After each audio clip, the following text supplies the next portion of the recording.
Endometriosis and constipation, are they associated? Hi, I am Dr. Shinjini और आज हम देखेंगे कि एंडोमेट्रियोसिस के पेशेंट्स में कई बार कॉन्स्टिपेशन होना इतना कॉमन क्यों होता है.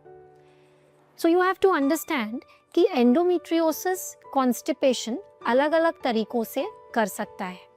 पहला, अगर पेशेंट विद एंडोमेट्रियोसिस जो है उसको बावल एंडोमेट्रियोसिस है, कहने का मतलब ये है कि जो उसकी इंटेस्टाइन की वॉल होती है अगर उसमें एंडोमेट्रियोसिस अफेक्ट कर रहा है तो जो एंडोमेट्रियोसिस या डीप एंडोमेट्रियोसिस की जो लीजन है वो वॉल को पेनिट्रेट करती है, वॉल थिक हो जाती है और अंदर की स्पेस जो मोशन पास करने के लिए अवेलेबल है वो रिड्यूस हो सकती है.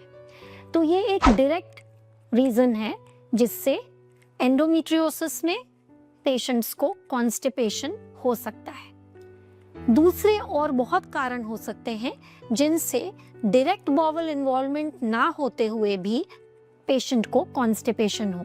फॉर एग्जाम्पल, एंडोमेट्रियोसिस एक ऐसी कंडीशन है जिसमें बॉडी में इन्फ्लेमेशन बहुत ज़्यादा होती है. इन्फ्लेमेशन होने की वजह से बहुत सारे लोकल पेल्विक एरिया में चेंजेस होते हैं, जैसे फॉर एग्जाम्पल ईडिमा बॉवल का हो सकता है. ईडिमा यानी swelling in the wall of the intestine. उसकी वजह से भी जो स्पीड है जिससे मोशन मूव करता है, जिसे हम पेरिस्टाल्सिस कहते हैं, वो रिड्यूस हो सकती है.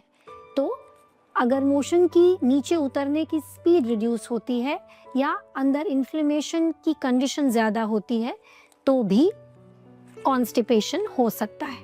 लास्टली, कॉन्स्टिपेशन कभी कभी तभी भी होता है जब अंदर की एरिया एंडोमेट्रियोसिस की वजह से अडीजन्स फॉर्म करती है. अडीजन्स यानी एरियाज स्टक अप हो जाना.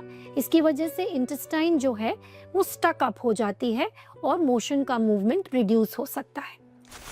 जो भी आपको इंटेस्टाइन रिलेटेड डिस्कम्फर्ट फील हो रहा है या जीआई डिस्टर्बेंसेस फील हो रहे हैं, या आपके पीरियड की साइकिल के हिसाब से ऊपर या नीचे हो सकते हैं. ज़्यादातर पेशेंट्स जिनको एंडोमेट्रियोसिस है उनको ये bowel symptoms just before the period या ड्यूरिंग पीरियड्स होते हैं. Please share this information with someone whom you feel needs it. Thank you.